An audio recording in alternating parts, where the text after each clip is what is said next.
जय हिंद। आप सभी को जैसे मैथमेटिक्स के यूट्यूब चैनल पर स्वागत है।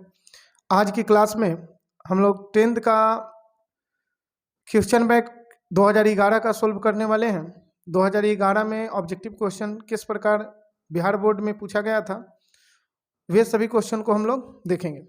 तो चलिए इस वीडियो को हम स्टार्ट करते हैं।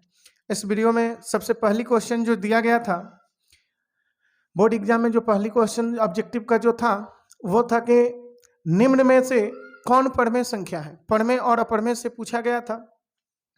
तो परमेय का मतलब होता है कि जिसका वर्गमूल निकल जाए, और अपरमेय उसको बोलेंगे जो रूट के अंदर ही रह जाए। तो आप बतलाइए कि अगर √2 है या √3 है या √4 है, √5 है, √6 है, इस तरह जब लिखा रहेगा तो ये 2 का वर्गमूल नहीं निकलेगा, 3 का भी नहीं, लेकिन ये 4 का निकल जाएगा, 2, 6 का नहीं निकलेगा, 5 का नहीं निकलेगा, 6 का नहीं निकलेगा, 7 का भी नहीं निकलेगा, 8 का भी नहीं निकलेगा, और 9 का निकल जाएगा। 9 का वर्गमूल हो जाएगा 3। तो इसका मतलब जिसका वर्गमूल निकले वह परमेय, और जिसका वर्गमूल नहीं निकले वह अपरमेय होता है। तो यहाँ आपका √4 अगर हो तो उसको हम लोग परिमेय बोलेंगे, परिमेय, और जो रूट में रह जाए वो अपरमेय। सीधी सी बात है। देखिए ये अपरमेय है, लेकिन आपको अपरमेय नहीं परमेय बतलाना है। बतलाइए, ये भी एक परमेय और अपरमेय का जोड़ अपरमेय होता है, ये भी अपरमेय है। तो यहाँ √2 से √2 को अगर कैंसिल कर दिया जाए तो सिर्फ 2 बचेगा, और 2 जो एक परमेय संख्या है, परमेय संख्या है, तो इसका आंसर आपका 2 होगा। चलिए दूसरा क्वेश्चन देखा जाए। दूसरा कह रहा है कि दूसरा जो कह रहा है कि किसी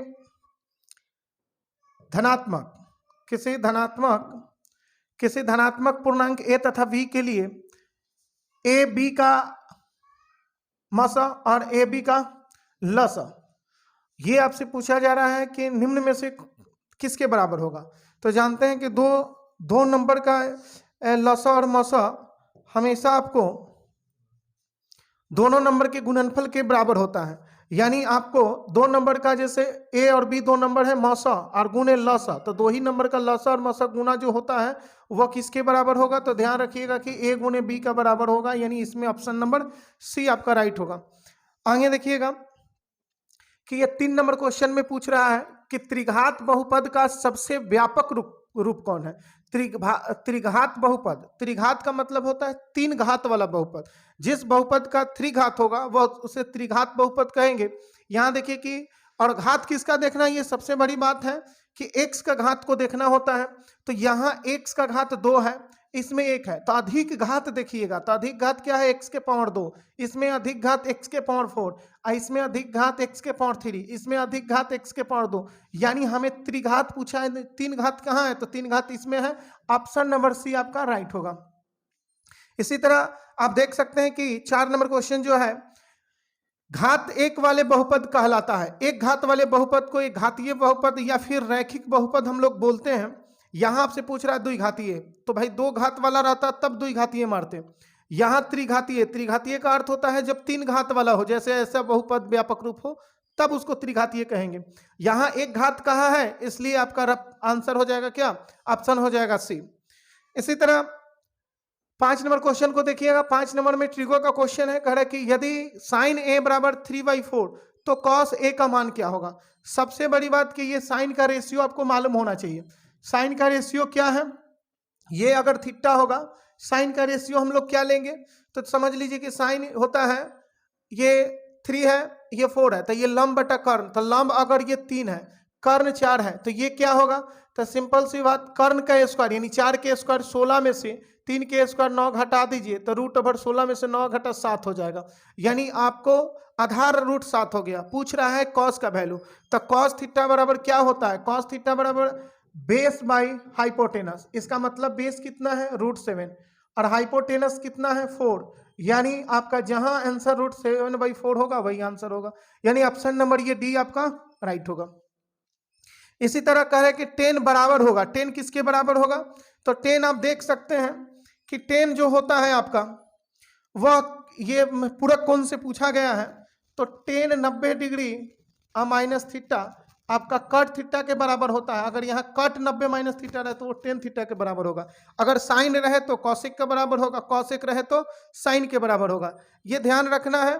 और आपको बदलता है, ये छह फॉर्मूला होता है, वो फॉर्मूला ही दिया गया। एक फॉर्मूला से क्वेश्चन आपको, इससे 2 क्वेश्चन ऐसे हो सकते हैं। अब पहले तो 1 पूछा जाता था, लेकिन अब 2 से 3 क्वेश्चन इस टाइप से पूछा जा सकता है। तो यहाँ टेन थीटा के लिए होता है कट 90 माइनस थीटा। अगर हमें पूछ रहा है कि टेन थीटा, तो भाई ये कट 90 डिग्री माइनस थीटा होगा, यानी ये आपको कहाँ है, ये मार देना है। ऑप्शन नंबर ए आपको सही होगा।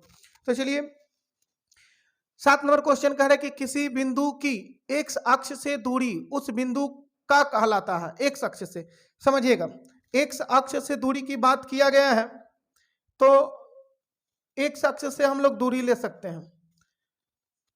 यहां चलिए, यहां एक लाइन हम ड्रॉ किए और एक लाइन यहां ड्रॉ किए। अब ये हम लोग बोलेंगे इसको हम लोग इसको डैश बोल दीजिएगा और इसको वाई डैश बोलेंगे। अब यहां सोचने वाली बात है कि एक्स एक्सिस, ये वाई एक्सिस, कोई पॉइंट यदि यहां पर हो, कोई पॉइंट यदि यहां पर हो, तो हम लोग क्या बोलेंगे, क्या बोलेंगे उसको, 1 मिनट, यहां से इसको मिला दीजिएगा, यहां से इसको मिला दीजिएगा। यहां हम किसी पॉइंट के कोऑर्डिनेट को रखते हैं, किसी भी पॉइंट के कोऑर्डिनेट को हम लोग एक्स वाई यहां रखते हैं। अब बतलाइए कि एक्स वाई कोऑर्डिनेट वहां होता है, तो हम लोग क्या लिख सकते हैं, एक्स जो होगा ये वाला दूरी, वाई जो होगा ये ऊपर वाला दूरी, यानी एक्स ये है तो ये भी एक्स हुआ। तो यहां ध्यान रखिए कि एक्स एक्सिस से दूरी पूछा कि वाई एक्सिस से दूरी पूछा है। या हम लोग एक्स को भुज बोलते हैं, वाई को कोटि बोलते हैं, ये बात ध्यान रखेंगे। तो वाई एक्सिस से जब दूरी पूछे, यानी ये जो है आपका भुज है और ये भुज है, यहां बोल सकते हैं इसको, 1 मिनट, ये आपका भुज हुआ। और कोटि जब कहे तो इसको हम लोग कोटि बोलेंगे, इसको हम लोग कोटि बोलेंगे। अब कोटि y के वैल्यू को कहते हैं, तो y मतलब x अक्ष से दूरी को हम लोग कोटि बोलेंगे। y अक्ष से जो दूरी रहेगा उसको, x जो है किससे दूरी है, y एक्सिस से दूरी है, तो किसी बिंदु को y एक्सिस से दूरी को हम लोग कोटि कहेंगे। यानी ये आपका भुज हो गया, ये भुज, और ये वाला आपका कोटि हो गया। ये सीधी सी बात बोल सकते हैं। तो यहां पूछा है क्वेश्चन में आपके क्या, कि किसी बिंदु की एक्स अक्ष से दूरी, तो एक्स अक्ष से दूरी जो क्या होगा, कोटि कहलाएगा। ये इसका ऑप्शन कोटि होगा, बी ऑप्शन नंबर होगा, भुज नहीं होगा। ध्यान रखिएगा, ये एक्स के मान को भुज कहते हैं, वाई के मान को कोटि। तो एक्स का मान हम लोग वाई एक्सिस से चलते हैं, तो इसलिए ये आपको भुज होगा। अब y का वैल्यू आपको एक्स एक्सिस से चलते हैं, एक्स एक्सिस से ये दूरी, इसलिए इसको कोटि कहेंगे। आपसे एक्स एक्सिस से दूरी पूछा गया था, एक्स अक्ष से दूरी पूछा गया था, तो ये बिंदु को एक्स अक्ष से दूरी क्या होगा, कोटि होगा। चलिए इसी तरह निम्न में से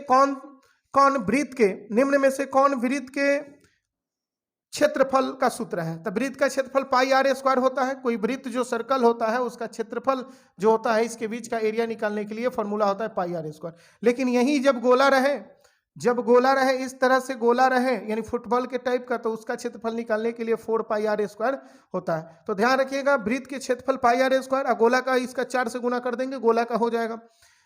याद रखना है कि ये 2 डायमेंशन है, ये 3 डायमेंशन गोला फिगर होता है, ये द्विविमीय होता है, त्रिविमीय होता है। इसलिए इसका यहां से आपको 1-2 क्वेश्चन जरूर पूछा जाएगा, यानी वृत्त का क्षेत्रफल पूछे या फिर परिधि पूछ सकता है, या गोला का क्षेत्रफल या आयतन पूछ सकता है। तो गोला का आयतन यदि पूछा जाए तो यहां बोल सकते हैं 4/3 पाई आर क्यू, और वृत्त का अगर परिधि पूछा जाए तो 2 पाई आर होता है। ये बात ध्यान रख सकते हैं। चलिए आगे बढ़ रहे हैं। अब देखिए कि संचय बराबरता वक्र कहलाती है। तो संचय बराबरता वक्र जो होती है, संचय बराबरता का जब वक्र हम आरेख खींचते हैं, इस तरह से आरेख होता है, इस तरह से आरेख जब खींचा जाता है, इस तरह से दंड आरेख खींचा जाता है, तो इसको हम लोग तोरण बोलते हैं। या फिर इसको ऐसे भी हो सकता है, ऐसे ऐसे ग्राफ ऐसे ऐसे उठता है, तो उसको तोरण बोला जाता है। ये ध्यान रखना है कि ये तोरण है। उसके बाद यहाँ आपको यूक्लिड विभाजन एल्गोरिथम 2 धनात्मक पूर्णांकों के पूर्णांकों के निम्न में किसे परकलित करने का तरीका है। यानी यूक्लिड विभाजन प्रमेयिका से हम लोग सिर्फ एचसीएफ ही परकलित करते हैं। इस जो विधि ये बोल रहा है यूक्लिड विभाजन एल्गोरिदम, इससे सिर्फ एचसीएफ, केवल एचसीएफ हम लोग ज्ञात करते हैं। ये भी क्वेश्चन इंपॉर्टेंट है। केवल यहां बोल सकते हैं कि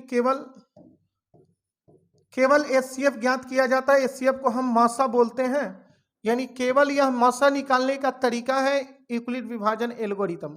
इससे आपको लसा नहीं ज्ञात हो सकता है। तो चलिए इसका आंसर आपको बी नंबर मार सकते हैं। तो चलिए अब ये सेट में 2011 का सेट था जिसमें 10 ही क्वेश्चन दिया जाता था उस समय ऑब्जेक्टिव के लिए। तो इस वीडियो में यहीं तक, मिलते हैं नेक्स्ट वीडियो में, तब तक के लिए जय हिंद।